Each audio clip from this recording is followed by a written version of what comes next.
falar hoje um pouquinho sobre como trabalhar a aula de conversação. Existem várias maneiras, mas hoje eu separei uma que eu gosto muito e é uma ideia aí para você usar, tanto com alunos particulares, como turmas mais avançadas, ou se a sua escola ou você promove algumas aulas diferentes somente de conversação. Eu trabalhei já em 2 ou 3 escolas, onde nós fazíamos um dia de conversação. E nesse dia podiam vir todos os alunos da escola, claro, né? Que eles tinham que avisar quem viria antes, mas era um evento muito legal e nós fazíamos a cada 15 dias. E uma das coisas que eu utilizava nessas aulas era algo que gerasse uma discussão entre os alunos, né? Que eles realmente quisessem discutir. Porque geralmente os mais básicos, bem iniciantes mesmo, eles até vão, mas de modo geral eles não querem falar, eles só querem ouvir. Aqueles que já são ali um A1 pro A2, eles já conseguem falar, mas dependendo do assunto, eles ficam quietos. Quando é um assunto mais polêmico, claro que pode ser controlado, ele quer falar. E por isso eu separava esse tipo de assunto. Para dar um exemplo mais real, eu peguei aquela música da Beyoncé, que é Pretty Hurts, né?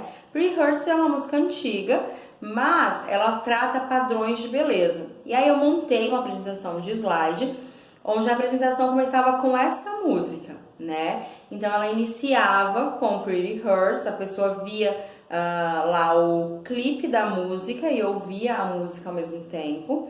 E depois eu coloquei várias imagens na apresentação de slide mostrando qual era o padrão de beleza em cada ano, em cada século, né? Aí aparecia, né, as mulheres mais cheinhas, os homens também como era antigamente, mais magros, depois como que ficou, e aí vem todas as modificações até chegar ao dia de hoje, que tá mais em alta tanto o homem quanto a mulher mais musculoso. E aí o tema daquela aula era padrão de beleza.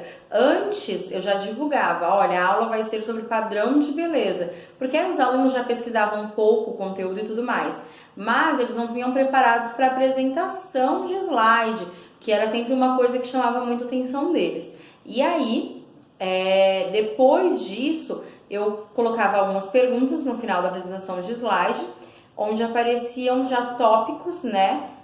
Polêmicos ali que dá vontade de discutir. E aí eles iam discutindo entre eles. Essa aula eu combinava com eles, no caso que era uma aula extra, que eu não ia ficar corrigindo eles. Eu ficava analisando, também conversava com eles, tirava as anotações e ao final, né, nos últimos 10, 15 minutos, eu expunha na lousa as principais frases ali, se não desse para colocar todas, e corrigia junto com eles, tá? E eu utilizo a mesma coisa com aulas de conversação.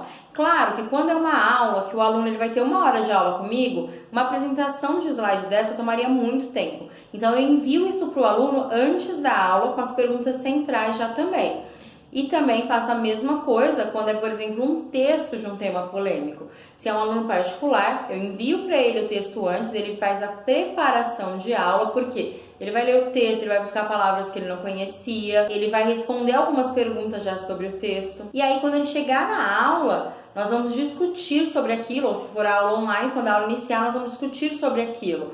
E isso gera muito mais conteúdo de conversação, porque é um tópico que o aluno quer. Claro que estou falando de um tópico geral, mas aí você vai analisar o seu aluno, qual a área dele, se é um aluno particular, né? Qual a área dele, o que ele gosta, sobre o que ele se interessa. Então, é você conhecer do que o seu aluno gosta, qual a necessidade dele trabalhar. Outra coisa que eu utilizo quando são grupos, sobre as gerações. E aí eu pego lá da geração Baby Boomer até a geração atual. E aí é muito divertido, porque tem alunos de diferentes idades que viveram momentos diferentes.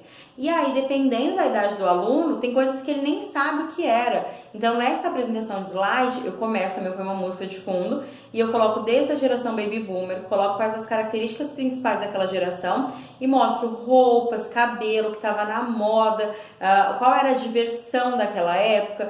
Então, as pessoas mais velhas se relembram de várias coisas e as pessoas mais jovens ficam ou pasmas ou vibram de ver o primeiro videogame, ou como que era o computador antes. Então são tópicos que geram uma conversação muito grande. E claro que tem as regras, o aluno não pode falar em português, ele tem que se expressar o tempo todo em inglês. Se ele tiver alguma dúvida, ele vai perguntar how can I say blá blá blá in English. Ajuda muito e é uma aula muito divertida e descontraída. Então realmente é legal você preparar algo para gerar conversação. E é legal avisar antes sobre o tópico que é, se for em grupo, ou se for individual, você enviar o tópico antes, porque o aluno chega já com uma base do que ele quer falar, ele tem uma noção do que ele quer falar. É diferente ele chegar e falar, hoje a gente vai falar sobre as gerações, e aí ele fica, tá, mas como que eu pergunto isso? Como que eu falo aquilo? Então ele dá uma travada. Quando ele já vem preparado, ele se desenvolve muito melhor,